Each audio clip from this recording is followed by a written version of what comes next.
नमस्कार दोस्तों, स्वागत है आप सभी का स्टूडेंट्स अड्डा पर। और आज हम आपको बताने वाले हैं स्पेंसर के सोनेट नंबर 67 के बारे में, जो कि एमोरेटी सीरीज का पार्ट था और इसका दूसरा नाम लाइक एज ए हंट्समैन है।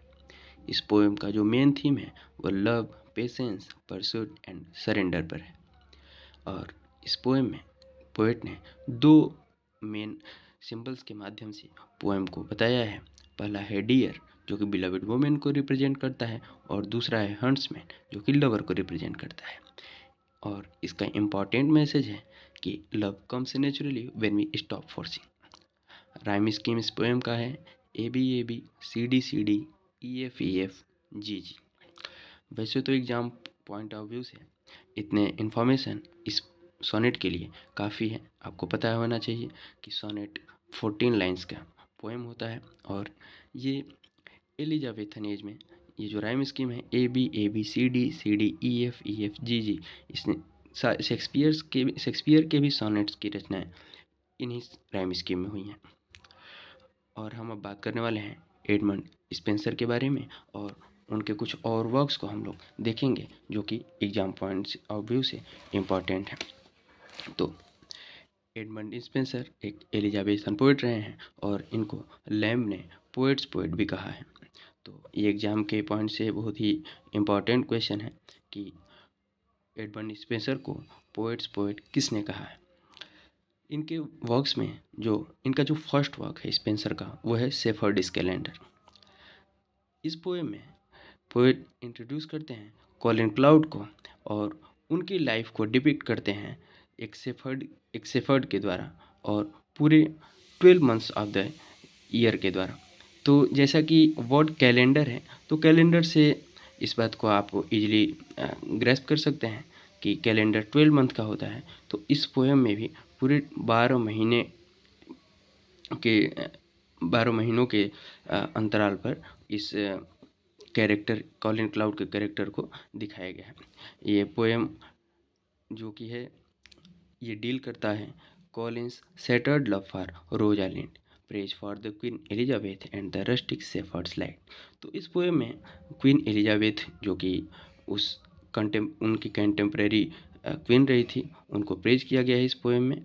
और उनका कॉलिन का जो लव है रोजालिंड के लिए उसको दिखाया गया है, और शेफर्ड के जो रस्टिक लाइफ है उसको दिखाया गया है। नेक्स्ट है एमोरेटी। उनका जो कर्टशिप है, और बाद में उनका जो मैरिज हुआ एलिजाबेथ बॉयल स्पेंसर की सेकेंड वाइफ रही हैं, तो उनको ये डेडिकेटेड है। और इसमें टोटल 89 सोनेट्स दिए गए हैं, जिसका कि पार्ट अपना सोनेट नंबर 67 भी है। नेक्स्ट हम बात करेंगे एपिथेलेमियन की। एपिथेलेमियन एक मैरिज वर्ड है, और स्पेंसर के मैरिज को ये सेलिब्रेट करता है, जो कि उनके सेकेंड वाइफ एलिजाबेथ बॉयल से हुआ था। इसमें टोटल 24 स्टेंजाज हैं और 365 लाइन्स हैं। और it poem allowing the poem to allude to the structure of the day and the year. और इस पोएम में भी जो ये 24 स्टेंजाज हैं, 24 स्टेंजाज ये पूरे दिन के 24 आवर्स को रिप्रेजेंट करते हैं, और 365 लाइन्स ये पूरे ईयर के पर डे को ये रिप्रेजेंट करती हैं। नेक्स्ट है प्रूथेलेमियन। इसको लिखा गया था daughter of the earl of Worcester. उनके जो उनके डॉटर्स थी, उनके मैरिज के ओकेजन पे इसको लिखा गया था। और उनकी जो डॉटर्स थी वो थी Elizabeth Somerset and Catherine Somerset. Next है he goes on his poem describing 2 swans at Thames river का इस पोएम में जिक्र है। और इसको किससे रिलेट किया गया है?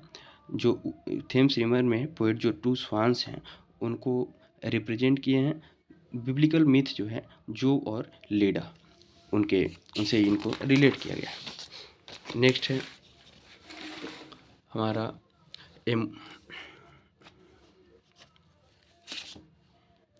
नेक्स्ट हम देखेंगे मदर हुबर्ट्स टेल।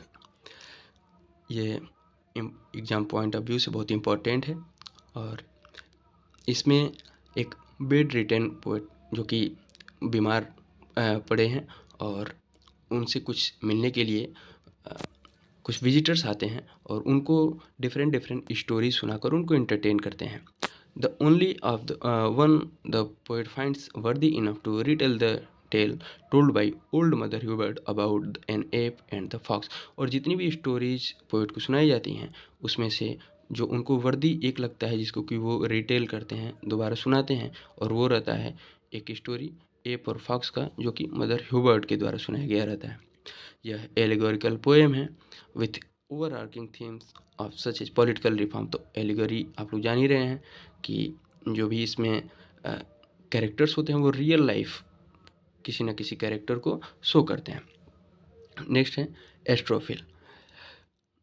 ये एक पास्टोरल एलेजी है और इसको स्पेंसर ने फिलिप सिडनी के डेथ पर इसको लिखा था. और एलेजी बेसिकली डेथ पर ही लिखा जाता है. नेक्स्ट है द फेरी क्वीन. ये स्पेंसर का वन ऑफ द सबसे आप कह सकते हैं कि मोस्ट इम्पॉर्टेंट इनका वर्क है. First book written in Spenserian stanza, और स्पेंसरियन स्टेंजा है ABAB BCBBC. Actual books plan, और स्पेंसर ने प्लान किया था टोटल 24 बुक्स लिखने के लिए, बट एनी हाउ वो लिख पाए थे 6.5 बुक्स. और wrote later to Walter Raleigh explaining that the first 12 books will be based on Aristotle's virtue. और स्पेंसर ने अपने फ्रेंड वाल्टर रेले को एक लेटर लिखा था और उसमें उन्होंने इस बात का जिक्र किया था कि जो ये 12 बुक्स होंगी उसमें जो प्रत्येक बुक होगा वो एरिस्टोटल के वर्च्यूज पर बेस्ड होगा. Each book has a night who represents the virtues drawn from Aristotle. और जितनी भी इन्होंने मतलब इसमें 6.5 जो बुक्स हैं तो सब बुक में एक एक नाइट है, एक नाइट को इन्होंने दिखाया है और वो हर नाइट एक एरिस्टोटल के वर्च्यू को रिप्रेजेंट करता है. और नेक्स्ट एंड लास्ट है डेफिनेडा. ये एक फेमस एलिजी है जो कि स्पेंसर के द्वारा लिखा गया. तो आज ये हमारा पहला क्लास है और बाकी हम BPSC से रिलेटेड जितना भी सिलेबस की इंग्लिश लिटरेचर और ग्रामर से रिलेटेड जो भी मटेरियल है सब हम उसको प्लेलिस्ट बनाकर उसमें ऐड करेंगे. और आप आशा करते हैं कि आपके लिए ये वीडियो इन्फॉर्मेटिव होगा. Thank you.